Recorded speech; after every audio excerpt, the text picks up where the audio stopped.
মসজিদের নববীর মধ্যে আল্লাহ রাসূল সাল্লাল্লাহু আলাইহি ওয়াসাল্লাম সমস্ত সাহাবীদেরকে নিয়ে বয়ান করতেছিলেন। আল্লাহ রাসূল সাল্লাল্লাহু আলাইহি ওয়াসাল্লাম বলছেন, ইয়াতলু আলাইকুমুল আনা রাজুলুম মিন আহলিল জান্নাহ। ও সাহাবীরা, এই এতক্ষণের মধ্যে তোমাদের সামনে যে আমি আলোচনা করেছি, আলোচনা বন্ধ রেখে আমি তোমাদেরকে শোনাই, তোমরা কি জান্নাতি সাহাবী দেখতে চাও?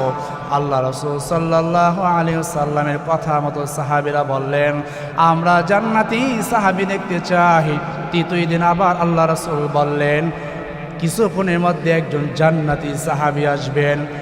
একদিন, 2 দিন, 3 দিন একজন ব্যক্তিকে আল্লাহ রাসূল সাল্লাল্লাহু আলাইহি ওয়াসাল্লাম বললেন জান্নাতি সাহাবী আসবেন। এবার সমস্ত সাহাবীরা চুপ হয়ে লাগলেন। কি ব্যাপার, কি এমন আমল করে? কারো কোনো পেরেশানি নাই, একজন সাহাবীর পেরেশানি হয়ে গেল। আমি তো 5 ওয়াক্ত নামাজ পড়ি, আমি তো তাহাজ্জুদ পড়ি, কোরআন তেলাওয়াত করি, এমন কোনো আমল আমার বাদ নাই। সব আমলগুলো আমি করে, আমি বাইতুল্লাহ গিয়ে হজ করি, কোনো আমল আমি বাকি রাখি না। আব্দুল্লাহ ইবনুল আস, আব্দুল্লাহ ইবনুল আমর ইবনুল আস রাদিয়াল্লাহু তাআলা আনহু গিয়ে বলতেছেন, ভাই আমার বাবার সাথে ঝগড়া হয়েছে, তুমি যদি আমাকে 3টা রাত তোমার বাসায় যদি থাকতে দাও আমার জন্য উপকার হবে। আমি আবার বাবার সাথে ঝগড়া করেছি, আমার বাবার সাথে আমি প্রতিশ্রুতি দিয়েছি 3 দিন তোমার বাড়ির মধ্যে আমি আসব না। বাবার সাথে আমার ঝগড়া হয়ে গেছে, ভাই তুমি যদি আমাকে তোমার বাড়িতে 3টা দিন 3টা রাত থাকতে দিতে আমার অনেক ভালো হয়। এবার সাহাবী বলতেছেন, আসো আসো আমার বাড়ির মধ্যে আসো। এবার আব্দুল্লাহ ইবনে আমর ইবনুল আস রাদিয়াল্লাহু তাআলা আনহু সারা রাত ঘুমায় না, সারা রাত জেগে জেগে দেখেন আমার ভাই কি এমন আমল করে যে আমলের কারণে উপস্থিত সাহাবীদেরকে নিয়ে সমাগম, এত বড় বড় সাহাবী থাকাকালীন তোমাকে কেন জান্নাতি সাহাবী বললেন? এটা জানার জন্য সারা রাত জেগে জেগে পাহারা দিতে লাগলো। কি এমন আমল করে? সারা রাত পাহারা দিল, কোনো আমল পাওয়া গেল না। সারাদিন পাহারা দিল, কোনো আমল পাওয়া গেল না। পরের দিন সারা রাত বিছানায় না জেগে বিছানার ঘুম হারাম করে সারা রাত পাহারা দেয়। আমার ভাই কি এমন আমল করে? এই আমলগুলো আমার দেখতে হবে। দেখে এশারে নামাজ পড়ে বিছানার মধ্যে ঘুম, বিবুর ঘুম, কোনো আমল নাই, তাহাজ্জুদ নাই, ফজরের নামাজ মসজিদে গিয়ে পড়ে। আরে আমি আব্দুল্লাহ ইবনুল আমর তো তাহাজ্জুদের নামাজ পড়ে, আমার থেকে বেশি কিছু আমল করে না, তারপরে কেন তাকে জান্নাতি সাহাবী বলল? তৃতীয় রাত এবার মনে করলো, আমার মনে হয় কোনো সন্দেহ হতে পারে, মনে হয় সে কোনো অসুস্থতার মধ্যে থাকতে পারে, মাজুর অবস্থায় মনে থাকতে পারে, যার কারণে অসুস্থতার কারণে আমল করতে পারতেছে না। তৃতীয় রাত আবার সারা রাত জাগরণ করে, সারা রাত জেগে জেগে সাহাবীর আমলগুলো দেখতেছিল, দেখে না। এবার সাহাবী ফজরে ইশারে নামাজ পড়ে, ফজর নামাজ পর্যন্ত ঘুমায়, সারা রাত কোনো আমল নাই, শুধু ঘুম ব্যতীত ছাড়া। পরের দিন ফজরে নামাজের পর বলতেছেন, ভাই আমি আমার বাবার সাথে ঝগড়া করি নাই, আমার বাবার সাথে কোনো কথা প্রতিশ্রুতিও হয় নাই, আমি তোমাকে মিথ্যে কথা বলেছি, আমার বাবার সাথে কোনো রকমের ঝগড়া হয় নাই। তুমি 3 দিন মসজিদে নববীর মধ্যে তুমি পড়ে গেলা, আমরা আগে আগে গেলাম, আমাদেরকে নিয়ে, আমাদের সাহাবীদেরকে নিয়ে আল্লাহ রাসূল বয়ান করতেছিল। আর কেমন করে যেন ওহী নাজিল হয়ে গেল। আল্লাহ রাসূল বললেন, তুমি মসজিদে প্রবেশ করার আগে বললেন কিছুক্ষণের মধ্যে যে সাহাবীরা আসবে নিঃসন্দেহে জান্নাতি সাহাবী। এমন করে করে 3 দিন পর্যন্ত তোমাকে জান্নাতি সাহাবী বলল।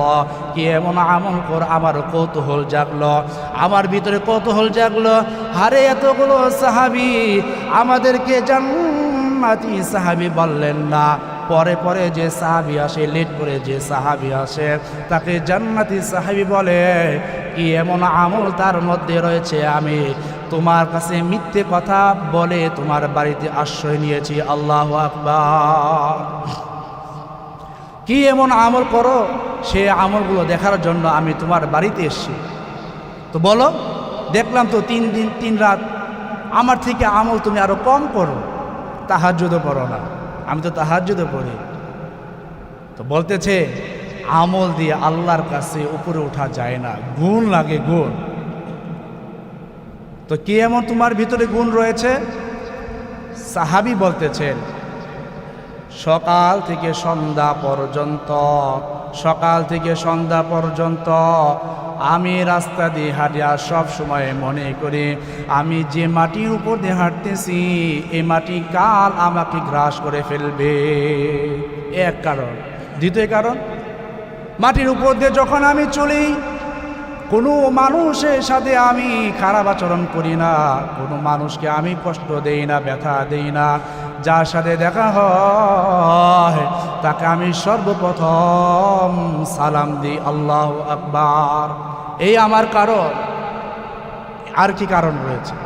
হয় সব থেকে আশ্চর্য কারণ হলো সকাল থেকে সন্ধ্যা নিয়ে পর্যন্ত সারাদিন আমাকে যারা বকা দিল, আমাকে যারা গালি দিল, আমাকে নিয়ে যারা কটূক্তি করলো, আমাকে কষ্ট দিল, আমি যখন বালিশে মাথা লাগাই তাদের কথাগুলো আমার স্মৃতিতে স্মরণ চলে আসে।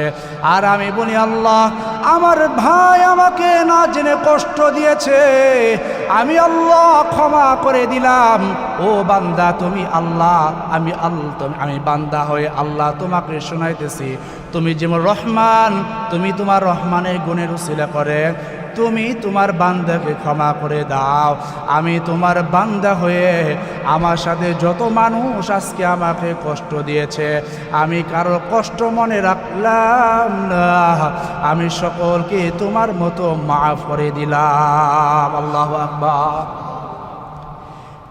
সকাল থেকে সন্ধ্যা পর্যন্ত আমাকে কত মানুষ কত রকমের কথা বলে, গাল মন্তব্য করে, কারো সাথে আমি কথা জড়াই না, কারো কথা আমি প্রতিবাদ করি না।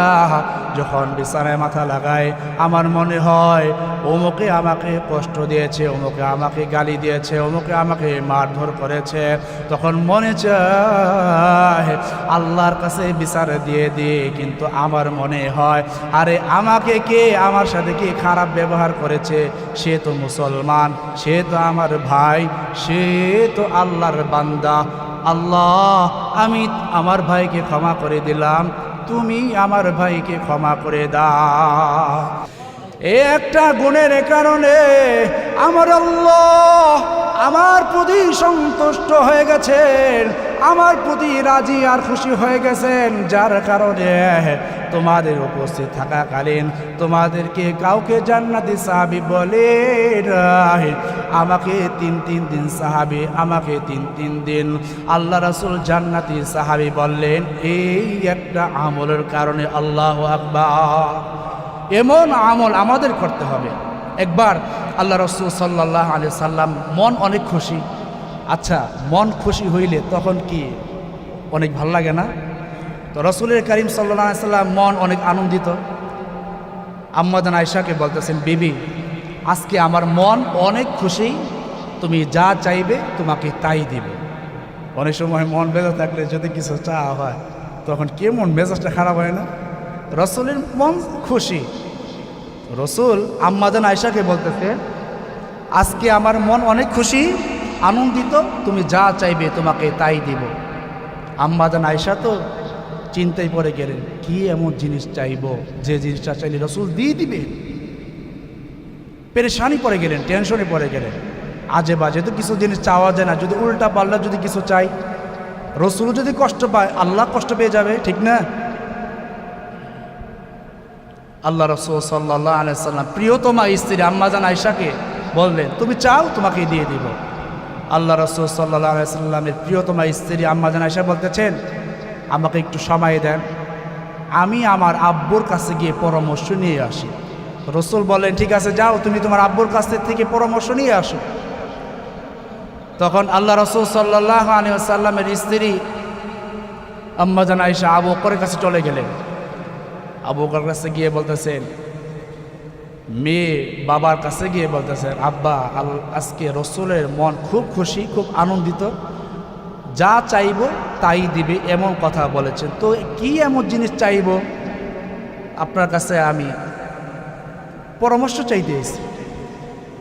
আল্লাহ রাসূল সাল্লাল্লাহু আলাইহি সাল্লামের সাহাবী আবু বকর বলতেছেন, মেরাজের রাতে আল্লাহর সাথে রসুলের সাথে ফেস টু ফেস বসে তারা কি এমন গোপনের কথা বলেছে, যে কথাটা গোপনই রয়ে গেছে, এখন পর্যন্ত প্রকাশ পায় নাই, এখন পর্যন্ত সেই কথাটা দুনিয়াতে কেউ জানতে পারে নাই, রসুল এই কথাটা কাউকে জানায় নাই। এই মন গোপন কথাটা তুমি রসুলের কাছ থেকে জানলো, আর জানার পর সর্বপ্রথম প্রতিশ্রুতি দাও, ওয়াদা দাও, তুমি আমাকে জানাইবে। ঠিক আছে বাবা, এমন গোপন কথা জানার পর সর্বপ্রথম আপনাকেই জানাইব।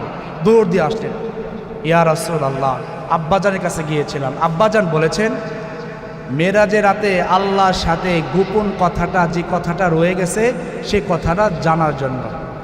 রসুল মুস্কি হেসে দিয়ে বলেন, গোপন কথা বইলা দিলে আর গোপন থাকে? এটা তো খোলাসা হয়ে যায়। আচ্ছা, জানতে যেহেতু চেয়েছ, আর এমন বিচক্ষণ প্রশ্ন করতে পারে একমাত্র আমার আবু বকরই। আল্লাহু আকবার! এমন বিচক্ষণ প্রশ্ন আর কেউ চাইতে পারে না। কোনো বাবার কাছে গিয়ে যদি মেয়ে যদি বলে, বাবা যান তোমার জামাতা বলেছে যা চাও তাই দিবে, তখন বাবারা গিয়ে বলবে, মিরপুরে মুখ ফেলারটা চাও, ধানমন্ডির মুখ ফেলারটা চাও, এই পরামর্শ দিবে না? আল্লাহ রাসূলের সাহাবী আবু বকর মেয়েকে এমন পরামর্শ দেন নাই। কি পরামর্শ দিল? আল্লাহ রাসূল বললেন, গোপন কথাটা প্রকাশ করে দিলে যেমন করে গোপন থাকে না, ঠিক আছে, এমন বিচক্ষণ প্রশ্ন আমার সাহাবী আবু বকর করতে পারে। শুনে নাও আয়েশা, শুনে নাও, মেরাজের রাতে আমি যখন আল্লাহর সামনে বসি, আল্লাহ আমাকে বলেন, হে মুহাম্মদ, হে মুহাম্মদ, হে মুহাম্মদ, তোমার উম্মতের মধ্যে কেউ যদি কারো ভেঙ্গে যাওয়া মন জোড়া লাগাইয়া দেয়, কেউ যদি কারো ভেঙ্গে যাওয়া মন জোড়া লাগিয়ে দেয়, কেউ যদি কারো ভেঙ্গে যাওয়া মন জোড়া লাগাইয়া দেয়, আমি আল্লাহ তাকে বিনা হিসাবে জান্নাতে পৌঁছাইয়া দিব। এই কথাটা শুনে এবার আম্মা জান আয়েশা রাদিয়াল্লাহু তাআলা আনহা দৌড় দিয়ে বাবার কাছে চলে গেলেন।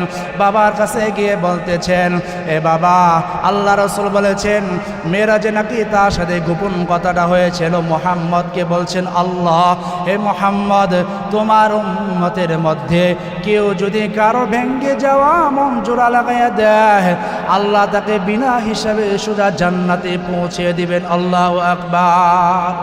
এই কথাটা বললেন, এই কথাটা শুনলেন। এবার আবু বকর রাদিয়াল্লাহু তাআলা আনহু অঝরে কান্না করতেছিলেন। কান্না করতে করতে তার দাড়ি মুবারক ভিজে গেল, জুব্বা ভিজে গেল, কাপড় ভিজে গেল। এবার আম্মা জান আয়েশা বলতেছেন, বাবা, এমন কথা শুনে আপনি কেন কান্না করতেছেন? এমন কথা শোনার পর আপনার তো হাসার কথা কেন না? আপনি তো কত ভাঙ্গা মন জোড়া লাগাইছেন, কত ব্যথার মন আপনি জোড়া লাগাইছেন। এমন কথা শোনার পর তো আপনার আনন্দিত হওয়ার কথা। আপনি তো কারো মনে কষ্ট দেন নাই, আপনি তো কত ভেঙে যাওয়ার মন জোড়া লাগিয়ে দিয়েছেন। অতএব আপনার তো আনন্দিত হওয়ার কথা, আপনার তো খুশি হওয়ার কথা, আপনি কেন কান্না করতেছেন? এবার আবু বকর বললেন, ও আম্মা জান, শোনো শোনো, আল্লাহ যেমন বলেছেন কেউ যদি কারো ভেঙ্গে যাওয়া মন জোড়া লাগাইয়া দেয়, আল্লাহ খুশি হয়ে তাকে সোজা জান্নাতে পৌঁছায় দেয়। এই কথাটার উল্টো করে যদি তুমি হিসাব করো, কারোর জোড়া মন যদি কেউ আঘাত দিয়ে যদি ভেঙ্গে দেয়, আল্লাহ তাকে সোজা বিনা হিসাবে জাহান্নামে পৌঁছে দিবে। আমি আমার নিজের অজান্তে আমি কত মানুষকে কষ্ট দিয়েছি, আমি আমার নিজের অজান্তে কত মানুষকে আঘাত করেছি, আল্লাহ না জানি আমাকে সোজা বিনা হিসাবে জাহান্নামে পৌঁছে দেয়। আল্লাহু আকবার!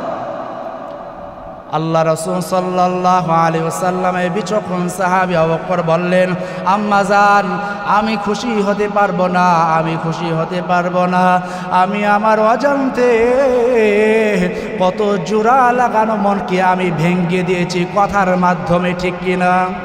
এবার আল্লাহ রাসূল সাল্লাল্লাহু আলাইহি ওয়াসাল্লামের সাহাবী, সমস্ত সাহাবীরা মিলে প্রকাশ শুরু হয়ে গেল। বসো। সমস্ত সাহাবীরা মিলে এবার আনন্দিত হয়ে গেল। আজকে থেকে আমরা কারোর মন ভাঙবো না, কারো মন আমরা ভাঙ্গা মনকে আমরা জোড়া লাগাবো, জোড়া লাগানো মনকে আমরা ভাঙবো না, কারো মনকে আমরা ব্যথা দিব না। কারো মনকে যদি ব্যথা দেওয়া হয় সে সোজা জাহান্নামে চলে যাবে। আল্লাহ রাসূল বলেছেন, কেউ যদি কারো ভেঙ্গে যাওয়া মনকে জোড়া লাগাইয়া দেয়, কেউ যদি কারো ভেঙ্গে যাওয়া মনকে জোড়া লাগাইয়া দেয়, আল্লাহ সোজা তাকে জান্নাতে পৌঁছে দেয়। আল্লাহু আকবার। ইসলাম আমাদেরকে শিক্ষা দেয়। ইসলাম বলে না কারো মনকে আঘাত দাও, কারো সাথে তুমি কথা কাটাকাটি করো, ভেঙ্গে যাওয়া মনকে তুমি জোড়া লাগাইয়া দাও। ইসলাম এই শিক্ষা দেয়। আল্লাহ রাসূল বলেন, এই ধনী সাহাবীরা শোনো শোনো শোনো, কথার কারণে কাউকে কষ্ট দেওয়া যাবে না। তোমার গোশত খাওয়ার মতো পরিবেশ আছে, টাকা আছে, তোমার বাড়ির মধ্যে যখন গোশত রান্না করা হবে 1 গ্লাস পানি বেশি দিয়ে দাও, যেন তোমার প্রতিবেশী গরিব মিসকিনদেরকে তুমি 1 গ্লাস ঝোল দিতে পারো। আল্লাহু আকবার। ইসলাম এই শিক্ষা দেয় যে তোমার গরু গোশত খাওয়ার ইচ্ছা হয়েছে, গরু গোশত যদি প্রতিবেশীকে যদি দিতে যদি মন না চায়, দিতে যদি তুমি সক্ষম না হও, তাহলে 1 গ্লাস পানি বেশি করে দাও, যেন প্রতিবেশী গরিবদেরকে 1 গ্লাস ঝোল দেওয়া যায়। আর যদি তাও না পারো, মন যদি এমনই কৃপণ মন হয়, তাহলে এমন সময় তুমি ভালো মন্দ রান্না করো যে সময় গরিব প্রতিবেশীর বাচ্চাগুলো ঘুমিয়ে থাকে। কেন? এই রান্নার ঘ্রাণগুলো যখন প্রতিবেশী গরিব বাচ্চারা গুলো যখন নাক দিয়ে শুনবে আর মন চাইবে পাশের বাসায় গরু গোশত রান্না করা হচ্ছে, তখন গরিব বাবা মাকে সন্তানগুলো প্রশ্ন করবে, বাবা মা আমাদের গোশত খেতে মন চায়। তখন গরিব বাবা মা গোশত 500-700 টাকা দিয়ে গরু গোশত কিনতে পারবে না, তখন বাবা মার দিলে কষ্ট লাগবে। এই কষ্টটাও আল্লাহ রাসূল সাল্লাল্লাহু আলাইহি ওয়াসাল্লাম বরদাস্ত করেন না। আল্লাহু আকবার। এই কষ্টটা আল্লাহ রাসূল সাল্লাল্লাহু আলাইহি ওয়াসাল্লাম বরদাস্ত করতে পারেন না। এজন্য আমি আমার সমস্ত ভাইদেরকে বলবো, যারা ভালো মন্দ বাজার করেন, কাউকে দেন বা না দেন, এগুলো 4 দোকানে আলাপ করবেন না। ওই যে হাদিস অনুযায়ী একজনের সামনে এই কথা বললেন, সে এই সপ্তাহে গরু গোশত দূরের কথা মুরগি গোশত কিনে খেতে পারে নাই, তার দিলে ভিতরে একটু কষ্ট লাগলো। এই কষ্টটা কিন্তু আপনি ইচ্ছাকৃতভাবে দেন নাই, তাই না? এই কষ্টটা আপনি ইচ্ছাকৃতভাবে দেই নাই, একটু আলোচনা করছি। এই আলোচনা করার কারণে আমার ভাই একটু মনক্ষুণ্ণ হয়েছে, একটু কষ্ট পেয়েছে। কষ্ট পাওয়ার কারণে আল্লাহ বলল যে তোমার কথার কারণে একজনের মনটাই ভেঙে গেল, তাই না?